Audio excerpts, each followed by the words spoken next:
Coucou à tous. On se retrouve pour faire la vidéo FAQ numéro 2. Voilà, donc j'ai eu un peu moins de questions que la première fois, mais il y en a quand même des différentes. Donc n'hésitez pas en commentaire si vous avez d'autres questions à me poser, je me ferai un plaisir de vous répondre. C'est toujours un plaisir de tourner des vidéos comme ça. Alors on va commencer de suite avec la première question. Je vais faire comme la première FAQ, je vais vous insérer la photo de la question pendant que je la dis. Donc, première question. Est-ce que vous avez l'intention de faire de grands voyages avec votre camping-car? Alors la réponse est non, pas pour le moment, parce qu'on a déjà fait quelques petits voyages. Je vais essayer de vous insérer. Il y a une petite application où on peut choisir un petit véhicule et faire un circuit. Du coup, je vais vous mettre peut-être un ou deux voyages qu'on a pu faire. Le plus grand qu'on ait fait, entre guillemets, c'est quand on est parti en Espagne et au Portugal. On est parti sur 1 mois et demi. Du coup voilà, c'était franchement plutôt sympa. On a fait pas mal de choses et c'était un des plus grands niveau durée qu'on soit parti. Donc pour le moment on veut pas faire de grands voyages parce que voilà, on veut se poser pour l'instant, travailler, faire des économies et pourquoi pas un jour faire un tour d'Europe. Ça peut être intéressant, mais voilà, c'est un voyage qui prendrait facilement 1 an et demi je pense, et qui coûterait pas mal d'argent, donc c'est pas pour le moment. Ensuite, deuxième question. Coucou, vous habitez en camping-car par choix ou pas le choix? Vous faites quoi comme travail tous les deux? Bonne journée. Alors, comme j'en ai parlé dans ma première vidéo FAQ, c'est un peu un choix imposé au début. Pour ceux qui ne l'auraient pas vu, je vous invite à aller la voir. Mais en fait, j'expliquais qu'on a dû rendre notre appartement et vu qu'on avait le camping-car, c'est devenu après du coup notre maison. Et puis on y a pris goût, hein, forcément. Même si c'est pas toujours facile de vivre en camping-car, mais on y reviendra après pour une prochaine question. Tu me stresses. Ensuite, pour ce qui est du travail, en ce moment, moi je suis du coup au RSA. Et sinon, je cherche dans le domaine des ressources humaines ou de l'administratif. Et mon chéri est mécanicien. Et pour l'instant, il fait un peu d'intérim. Bonjour, tu as un métier que tu aimerais faire? Alors, depuis petite, moi, je rêvais de travailler avec les animaux. Mais il n'y a aucun métier vraiment qui me correspondait. Parce que vétérinaire, c'était pas possible. J'ai peur, voilà, du sang, des opérations et tout ça. Mais sinon, je me serais tournée vers un métier de ce style-là.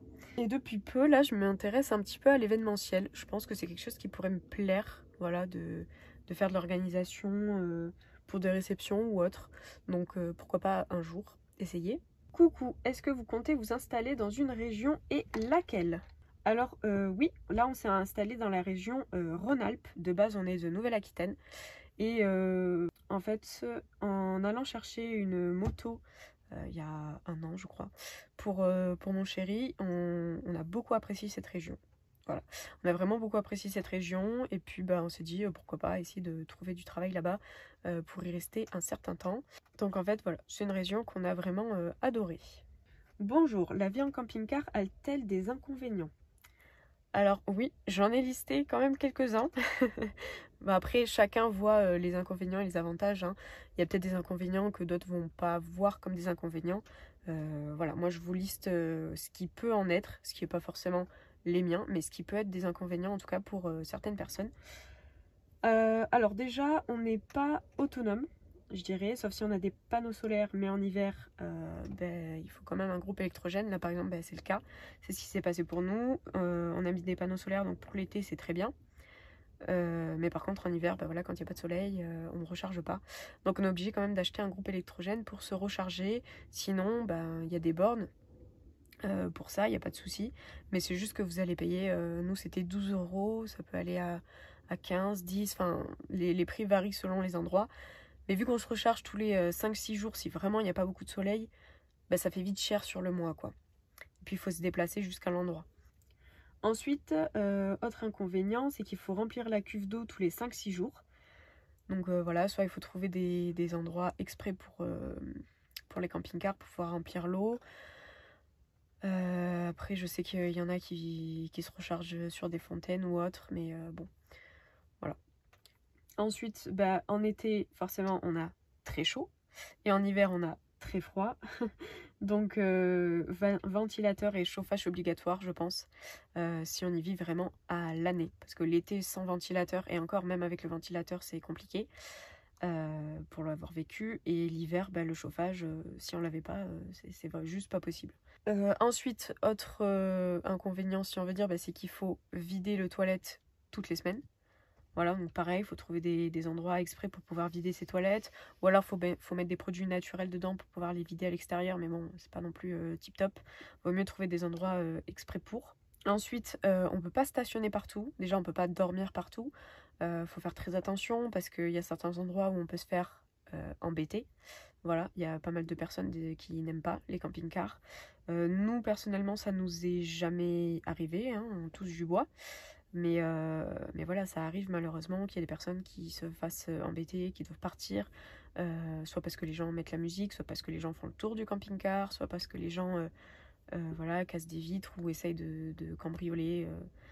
Enfin bon, bref, faut vraiment faire attention, on n'est pas les bienvenus partout, donc voilà, faut essayer de trouver des endroits où on peut se garer, voilà. Et même nous, pour petite anecdote, une fois on s'était garé, donc c'était à La Rochelle pour aller à l'aquarium. On a un petit camping-car, je vous mettrai une photo je pense du camping-car. On a vraiment un petit camping-car donc qui dépasse à peine d'une place de parking. Et on a réussi à se garer sur une place et on débordait pas, enfin on gênait pas la route. On gênait vraiment pas la route, on s'était du coup un peu mis sur le trottoir mais sans monter les roues dessus. Et en soi, voilà, on gênait ni la route, ni le passage. Enfin, vraiment, on était plutôt contents d'avoir trouvé une place et d'être bien garés.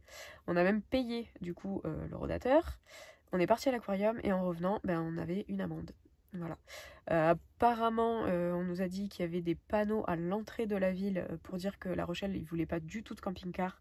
Donc, même si on était un petit camping-car, ben, on prenait une amende. Alors, nous, on l'a pas vu. On n'a pas vu de panneau comme ça, donc je sais pas. Mais en tout cas, ouais, bien dégoûté parce que du coup, on a eu une amende, plus on avait payé la place. Donc, ouais, c'était assez. J'étais bien dégoûtée, surtout quand je gênais pas du tout. Mais bon, apparemment, là-bas, c'est pas possible de se garer un camping-car. Donc, il faut faire assez attention à ça. Ensuite, un camping-car, ça reste plus petit hein, qu'une maison, qu'un appartement. Donc, faut vraiment se dire que la place est très réduite. Faut devenir un peu minimaliste. Et aussi, du coup, on n'a plus trop d'intimité, sauf si on est tout seul dans le camion, bien sûr. Mais à partir du moment où on est à 2, 3 ou quoi, il n'y a plus trop d'intimité. Enfin voilà, ça reste un petit espace. Ensuite, forcément, le camping-car, il va consommer beaucoup plus de carburant qu'une voiture. Hein, donc forcément, la facture de carburant est beaucoup plus élevée. Ensuite, si vous vivez à l'année dans un camping-car, il faut faire attention parce qu'il n'y a pas d'adresse fixe. Donc soit il faut se déclarer chez des proches, soit il faut se tourner vers un CCAS et essayer de demander une adresse de domicile. Voilà, c'est un petit peu compliqué ça aussi, mais on ne peut pas être sans adresse en France. Donc voilà, il faut aussi se renseigner là-dessus. Bonjour, pourquoi avoir commencé à aller au Resto du Cœur? Quelles sont les conditions? Merci pour tes vidéos que j'apprécie beaucoup. Alors déjà, merci à toi, c'est très gentil de ta part. Je suis contente que mes vidéos te plaisent. Alors, pourquoi on a commencé à aller au Resto du Cœur? En fait, c'était pour nous aider financièrement et essayer de manger un peu mieux, plus varié, parce qu'on a vraiment beaucoup de légumes au Resto du Cœur quand même. Chose qu'on n'achetait quasiment jamais de base aux courses. Et voilà, je me suis dit que ça pouvait nous aider hein, financièrement. On va pas se mentir, les courses ça a beaucoup augmenté. Donc pour éviter de trop se restreindre, je me suis dit pourquoi pas tenter. Voilà, je savais pas si j'y aurais droit ou pas. Bon, il s'est avéré que oui. Et au niveau des conditions, alors il me semble qu'il faut être à moins de 600 € mensuels et avoir une charge du style un loyer ou de l'électricité à payer. Après, c'est un peu au cas par cas, je pense. Faut pas hésiter à se déplacer pour poser la question. Moi, personnellement, ils m'ont demandé une carte d'identité, le justificatif de la CMU. Après, c'est pas une obligation de l'avoir.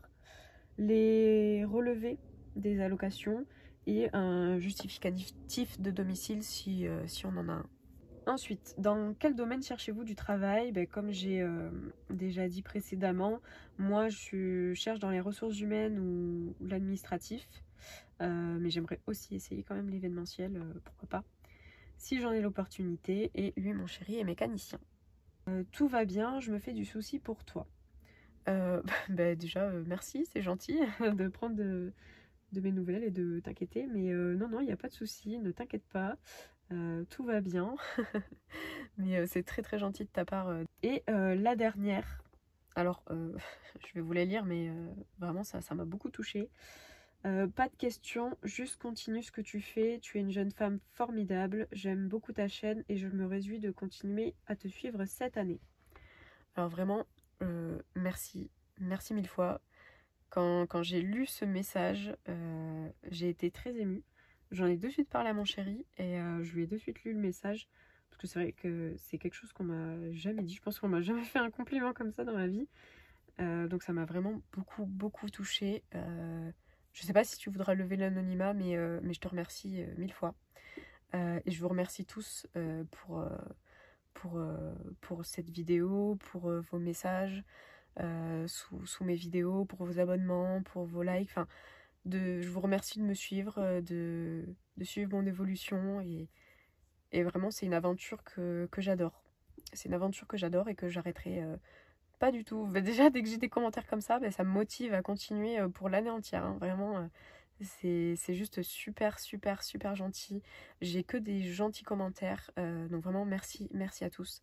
Merci de me suivre, merci de faire vivre la chaîne et merci d'être là. Écoutez, j'espère que cette vidéo vous aura plu. N'hésitez pas si vous avez des questions qui n'ont pas été posées ou auxquelles j'ai pas vraiment répondu, ou je sais pas si vous avez d'autres questions que celles qui sont tombées. N'hésitez pas à me les poser et je me ferai un plaisir de vous répondre. Écoutez, je vous souhaite une bonne journée ou une bonne soirée et je vous dis à bientôt pour une prochaine vidéo. Merci à tous!